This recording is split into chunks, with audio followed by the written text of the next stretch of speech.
Selamat pagi, senang sekali pagi ini kita bisa jumpa lagi dalam ocehan di ruang tamu. Dan topik kita kali ini tentang terang dunia, part 2 ya. Di bagian pertama kita sudah bicara tentang Yesus terang dunia. Sekarang kita bicara tentang kita sebagai terang dunia. Tuhan Yesus mengatakan dalam Matius 5 ayat 14-16, dia mengatakan demikian. Kamu adalah terang dunia, kota yang terletak di atas gunung tidak mungkin tersembunyi. Lagi pula orang tidak menyalakan pelita lalu meletakkannya di bawah gantang, melainkan di atas kaki dian sehingga menerangi semua orang di dalam rumah itu. Demikianlah hendaknya terangmu bercahaya di depan orang, supaya mereka melihat perbuatanmu yang baik dan memuliakan Bapamu yang di sorga. Untuk bisa menjadi terang dunia, kita perlu mencari sumbernya. Kita perlu cari sumbernya, kemudian kita beri perhatian, tapi jangan lupa kita harus nyalakan dia. Nah, setelah dia hidup, kita pakai itu untuk menerangi tempat yang gelap. Jadi ada 3 tahap ya, yang kita bisa pelajari bagaimana menjadi terang dunia. Jadi kunci pertama untuk menjadi terang dunia itu adalah perhatian. Kita belajar bahwa untuk bisa melihat sesuatu ada 2 yang terhubung ya. Satu itu cahaya, satu itu mata. Tuhan bercahaya dan kita melihat. Tapi yang terjadi, Tuhan sudah bercahaya benderang, kita tidak melihat. Mengapa? Karena perhatian kita itu kemana-mana. Begitu banyak dewa yang kita sembah, firman-Nya kita turuti, ancamannya kita takuti. Nah, sering kali dewa yang satu dengan dewa yang lain itu bertentangan satu sama lain. Perhatian kita jadi kemana-mana, hidup kita jadi sangat rumit dan sangat kompleks dan melelahkan. Atau yang menjadi dewa itu kita, sibuk merhatikan kehendak kita, masalah diri sendiri, pergumulan pribadi.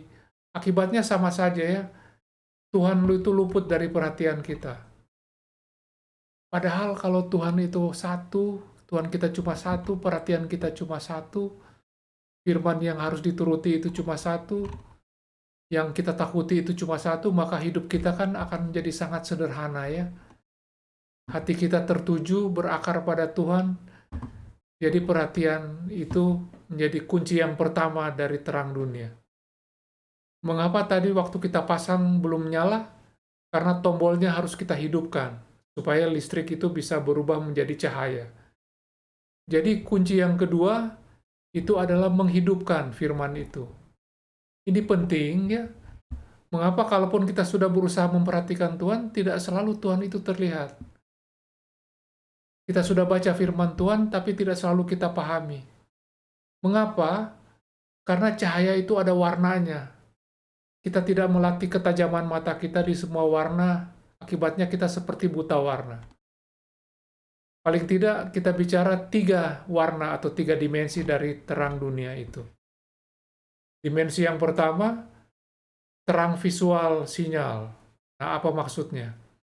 Jadi, pada saat kita membuka mata kita, yang kita lihat itu banyak, begitu banyak objeknya, sehingga kita perlu fokus pada objek yang menarik, yang bergerak, yang melambai-lambaikan tangan kita, memanggil kita. Nah, ini yang seperti ini kita sebut sinyal. Tepatnya gelombang cahaya sinyal. Kalau kita buta warna, yang kita lihat itu nanti terang gelap, hitam putih.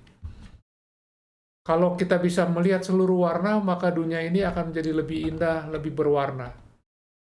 Jadi dimensi pertama dari cahaya itu adalah terang sinyal visual ya. Sekarang dimensi yang kedua yaitu terang pikiran. Kalau tadi visual, sekarang pikiran atau simbol. Sinyal berwarna itu memang istimewa, tapi hidup itu lebih daripada sekedar melihat warna. Kita perlu membaca pesan. Pesan ini misalnya ada informasi angka 12 yang bisa kita lihat hanya kalau kita tidak buta warna. Nah, ngomong-ngomong, dari mana kita tahu ini angka 12? Ya, karena kita pernah menjadi murid di sekolah, diajarkan guru atau orang tua, sehingga simbol numerik seperti ini, kita tahu ini 12. Itu namanya mata pikiran, ya. Karena kalau kita dibesarkan di hutan, dipelihara hewan, mungkin kita bisa lihat warnanya, tapi kita tidak tahu angka 12 itu, ya. Jadi ada dimensi yang kedua dari terang itu, yaitu dimensi bahasa dan simbol.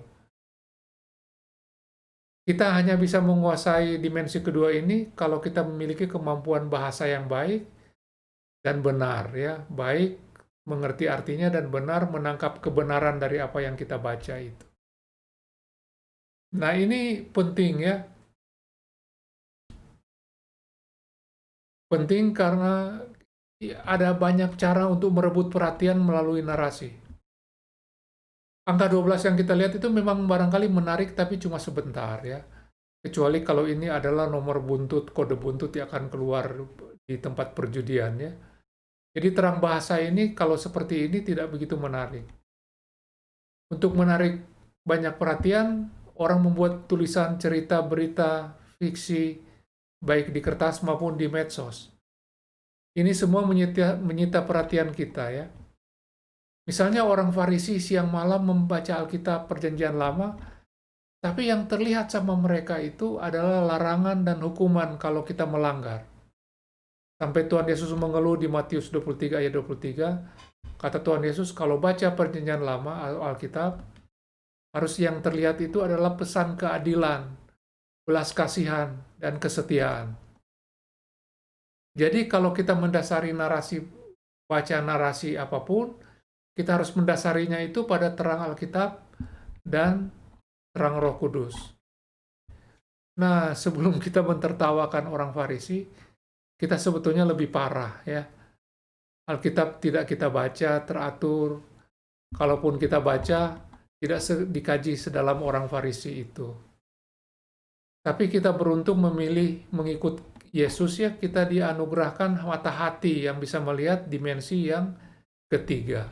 Apa dimensi yang ketiga? Itu terang kasih. Dimensi terang kasih itu adalah dimensi yang ketiga. Mata yang melihatnya itu bukan mata yang ini atau mata pikiran, tapi mata hati. Ini bukan sinyal, bukan juga simbol, tapi inti yang sebenarnya, terang yang membuat kita benar-benar hidup. Saat mata hati kita dicelikan, tiba-tiba kita menyadari tentang Yohanes 3 ayat 16. Dalam bacaan kita itu, pesan dari Tuhan bahwa kita ini adalah anak-anak yang dikasihi Bapa dalam kekekalan. Itu adalah inti pesan kehidupan dari Tuhan Yesus. Pesan itu kita tahu dari mana? Dari kata-kata simbol bahasa Alkitab tentang kesetiaan, keadilan, dan belas kasihan. Dan itu Kristus wujudkan dalam perilaku yang penuh kasih dan perbuatan sampai mati untuk menebus kita semua. Saudara-saudara, Yesus adalah terang dunia yang menyampaikan firman Allah yang berisi kasih Allah yang menghidupkan kita semua. Nah, sekarang kita sudah paham. Berarti kita sudah menyala, ya, dalam pikiran kita firman itu. Maka kita harus pergi ke dunia ini untuk menerangi kegelapan dunia ini melalui perbuatan kita. Itu adalah kunci menjadi terang dunia yang ketiga, perbuatan. Artinya, sekarang kita belajar memperhatikan semua sesama kita, ya, dalam pergumulan hidup mereka.